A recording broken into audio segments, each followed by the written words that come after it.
So, you want a great sports car, but you don't want to fork a lot of money out for one.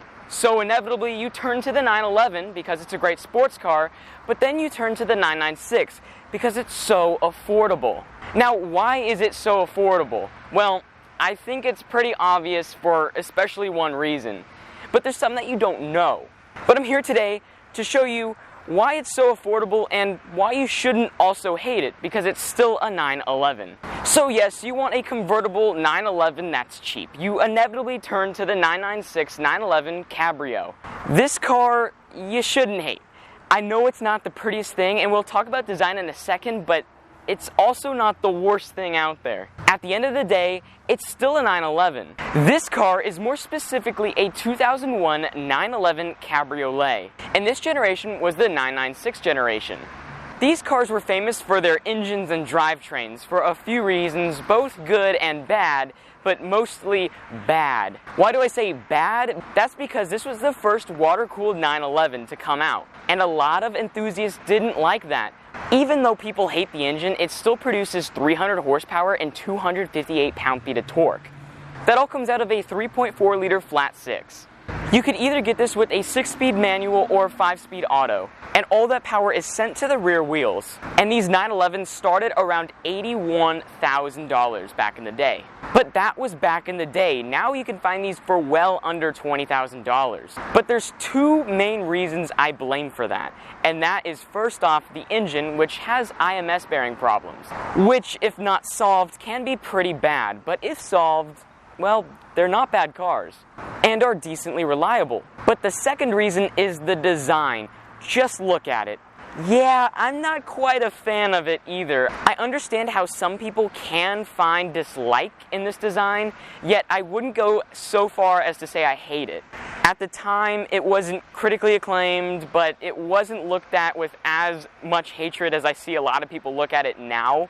I say this 911 wasn't the best design from Porsche. Take a look at the headlights. While I don't really love them, I don't hate them. It's not what I would have gone with at the time if I was a Porsche designer, but it is okay. These headlights abandoned the traditional headlight that Porsche always had put on the 911, and I think it was good that they tried to experiment once, so that way they never did it again.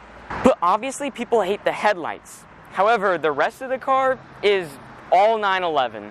And it's very period correct 911 too. Everything looks pretty evolutionary from the last 911, and you can see how the 997 improved upon this one. So beyond the headlights, everything else looks good. And obviously this is a Cabriolet, which is Porsche's version of the convertible. Rather, I should say name for the convertible. The top's easy to use. It's a standard power top. But that's enough about the design and what's powering the car. It's time to hop inside and take a look. Sitting inside the 996 911 Cabriolet, well, it's got the traditional 996 interior. There's nothing different here except for the button to take down the top, which, by the way, as I've said, is fully automatic. That's a great convenience. I really like that. Some people bash the 996's interior, but I don't. It's period correct, and there's nothing really wrong with it. The only complaint I have is the blank switches. And even then, it's just a stupid complaint. Okay, so there's 3 blank switches right there. So what? I guess it's more visually appealing to not have them there, but if you really worry about that, I mean, come on. You're driving a 911. Have fun in it. Don't worry about a couple blank switches. Now, one thing I do want to mention is this car does have an aftermarket radio, so don't look at this radio and say, oh wow, very modern looking. But the interior is traditional 911. In fact, I do see a lot of elements here that were carried over to the 997, such as the gauge cluster, and things with the steering wheel, and just the overall feeling of this interior. However, the 997 was obviously modernized, where this is slightly older, and does appear that way. Everything in here is a good quality. I wouldn't say it's as good as a 997, but for the money, it's definitely a good interior. There are your front seats, yet there is 2 back seats, but they're pretty small, so I wouldn't imagine anyone really over the age of 12 sitting back there. But with the top down, I mean, you might be able to fit someone back there more easy. But since they aren't really good functional seats, you can fold them down and make a rear shelf, so you can put groceries there or whatever else you need. Speaking of storage, there's no real trunk in this car, and there isn't really any on the traditional 911 anyway, so they give you a front trunk, which is pretty spacious. It can fit a few items, and I like that. It's not wasted space. But overall, this car interior is good, and I wouldn't go to bash it like a lot of other Porsche enthusiasts do. But since we're in here, how you start the car is actually inserting the key to the left of the steering wheel. And when you insert your key, it starts up the car. So let's take a listen.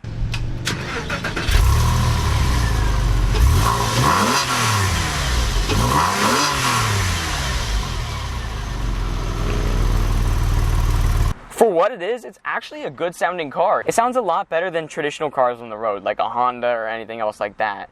In fact, it lives up to the Porsche name. I really like it. But that's all for the interior. Let's go back outside for my final thoughts. And that's the 996 911 Cabriolet. A great car for the money. Okay, so it's not the most beautiful 911, but it certainly looks better than a lot of other cars from the era. The 90s was a weird time for car design. And even though this is a 2001, this design continued up to 04, with a minor revision in 01 to 02 with the headlights. But beyond that, the car stayed about the same the entire time. So in short, go pick it up. It's a 911 for under 20K. It's a great deal. You might say, oh, the IMS bearing or the ugly looks, but it's not ugly. It's not ugly at all. It's different from the 911, and I think that's why a lot more people hate it than they should. And the IMS bearing, it's not too expensive if you catch it before something happens. And once you do, you got a 911 for well under 20K. In fact, they're closer to 15 grand. This is a car you should buy if you're looking for a cheap and fun sports car, especially if you're looking for a cheap and fun 911. And one quick warning, I think the hate is starting to wear off a little bit on these cars, and people are starting to realize it's a cheap 911. So, you might want to buy it now before any prices do rise. But thank you for watching, and I'll see you next time. Thanks again to Carrick's Autos for letting me use their cars for my videos. This one will be for sale on Bring a Trailer, but is not available at the dealership. However, they do have 911s for sale, as I've reviewed before, and plenty of other enthusiast cars. Go check them out with the link in the description below. Thank you.